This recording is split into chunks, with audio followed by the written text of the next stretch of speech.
मेरठ में मेयर पद के लिए प्रत्याशी बनाया गया है सीमा प्रधान को आरएलडी सपा के गठबंधन की ओर से।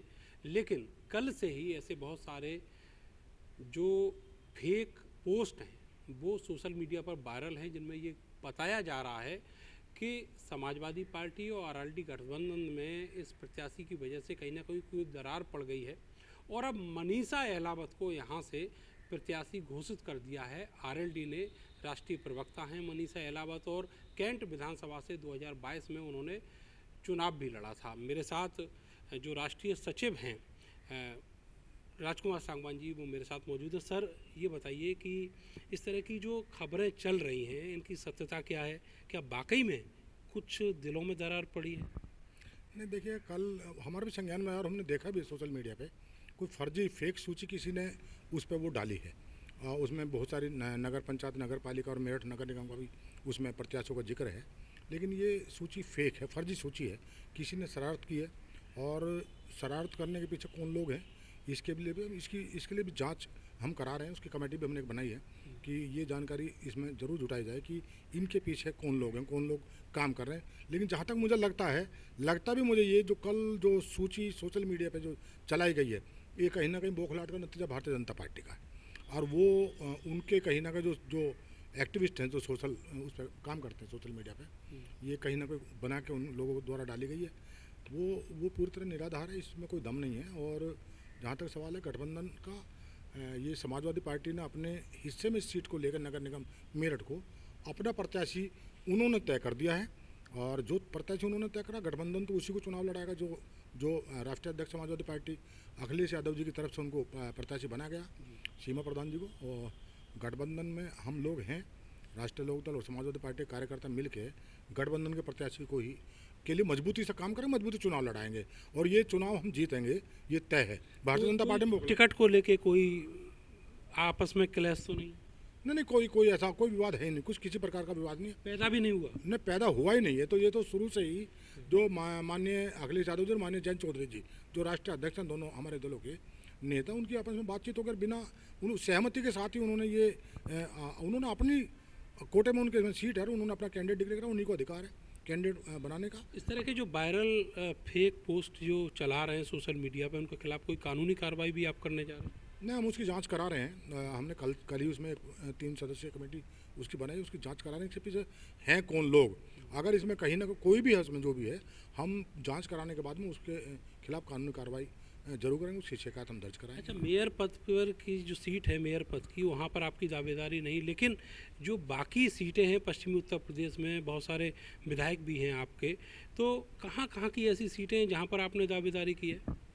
नहीं, दावेदारी की है, मेरा मानना है और मुझे जो भरोसा जो मुझे जानकारी मिली है, आज मध्य प्रदेश में राष्ट्रीय अध्यक्ष राष्ट्रीय लोकदल माननीय जयंत चौधरी जी और समाजवादी पार्टी के राष्ट्रीय अध्यक्ष माननीय अखिलेश जी आज मध्य प्रदेश में एक साझा कार्यक्रम आज़ाद समाज पार्टी के राष्ट्रीय अध्यक्ष चंद्रशेखर आज़ाद जी हैं, और तीनों आज वहाँ हैं। और आज इन निकाय चुनाव को लेकर आज भी मंथन उन्होंने किया है और बातचीत की है। उसमें सहमति का आधार पर सारी बातें चल रही हैं। हमारा लक्ष्य भारतीय जनता पार्टी को रोकना है। जिस तरह का उन्होंने वातावरण प्रदेश में पैदा किया है, निकाय का चुनाव है, निकाय चुनाव के सहारे से, निकाय चुनाव के माध्यम से, क्योंकि ये चुनाव आम आदमी की समस्या, मूलभूत समस्या जुड़ा चुनाव है, इसके माध्यम से, इसके सहारे से हम उनको रोकने का काम करेंगे। और गठबंधन के साथ मिलकर चुनाव की तैयारियां चल रही हैं, उसके लिए लगे हमारे कार्यकर्ता हों, चाहे समाजवादी पार्टी कार्यकर्ता हों, चाहे नेता हों, सब लोग एक राय हैं, एक मत है।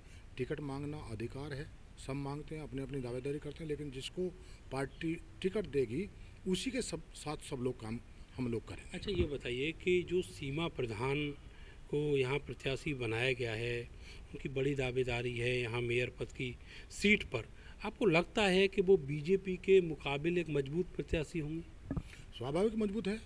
भारतीय जनता पार्टी के पास में इतना वोट बैंक है ही नहीं कि वो हमारा मुकाबला करे। सर, कुछ समीकरण भी समझा दीजिए। देखिए, समीकरण मेरा तो सीधा मानना है, जो किसान और बच्चा गरीब है, नौजवान है, नौजवान को भी पूरे महानगर की, क्योंकि महानगर में इस समय जिस तरह का वातावरण किया है, जो भाईचारे को तोड़ने का भी काम करते हैं। कानून व्यवस्था भी ख़राब है, डेवलपमेंट का भी सवाल है, और जो बेरोजगारी देश की और प्रदेश की सरकार ने नौजवान के सामने एक मुद्दा खड़ा कर दिया है, वो भी सवाल है। उसके सारे कहीं ना कहीं ये ज़रूर सबके मन में एक टीस है कि इनको जब तक इनके अहंकार को, इनके गरूर को कम नहीं किया जाएगा, इन पर अंकुश नहीं लगाया जाएगा, आम आदमी की ज़रूरतें जो न पूरा होंगी न उस पर सरकार विचार करेगी। इन मुद्दों को लेकर नगर निगम के चुनाव में जो अब गठबंधन के प्रत्याशी, उसी का पलड़ा भारी है। जो समाजवादी पार्टी का और राष्ट्रीय लोकदल का जो वोट बैंक है, वही इतना बड़ा वोट बैंक है कि भारतीय जनता पार्टी कहीं उसके सामने नहीं ठहर रही। बसपा का जो पिछले चुनाव में वोट बैंक रहा, दलित मुस्लिम वाला कॉम्बिनेशन, उसी के बलबूते उन्होंने यहाँ अपना मेयर जो है वो जिताया था। तो अब जो बीजेपी है वो तो मुसलमानों में भी सेंध लगा रही है, पसमंदा समाज, फलां समाज, धमाका समाज।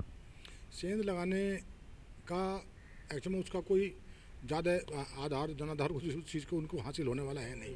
जो जिस तरह ये उन पर जो सेंध लगाने की बात कर रहे हैं, वहाँ से उनको वोट मिलने वाला नहीं है। ना मिलने के पीछे भी यही कारण है कि उन्होंने किसी समाज के लिए वास्तव में कुछ किया नहीं है। सिर्फ झूठ बोलना, आपस में लड़ाने का काम, कानून व्यवस्था ख़राब करने का काम और धमकी देना, फर्जी मुकदमे लगवाने के, ये इस तरह के कामों के अलावा बाकी कुछ है नहीं। और इनकी ज़्यादा बहुत लंबी इनकी आयु नहीं होती इस तरह के कामों की। एक दिन ऐसे काम करने वाली पार्टी के पैर उखड़ जाते हैं, वही समय आ रहा है। एक मेरा आखिरी सवाल आपसे ये है कि बहुजन समाज पार्टी और बीजेपी पर्दे के पीछे एक मानी जा रही हैं पिछले 2-3 चुनावों से, और अब जो एक चर्चा है बीजेपी में अंदर खाने, वो ये है कि यहाँ बीएसपी का कैंडिडेट वो आएगा जिसको बीजेपी चाहेगी। ऐसे में अगर कोई मजबूत कैंडिडेट बीएसपी से आ जाता है तो आपकी चुनौतियाँ कितनी ज़्यादा बढ़ जाती हैं? देखिए, मुझे लगता नहीं, क्योंकि वहाँ टिकट मांगने वाले उनके यहाँ बचे नहीं हैं। जो जिस तरह की बातें समाज में तैर रही हैं और जा रही हैं कि वो कहीं ना कहीं वो एक है नूरा कुश्ती बड़े लेवल पर वो कर रहे हैं, तो ये बातें नीचे वोटर के दिमाग में है।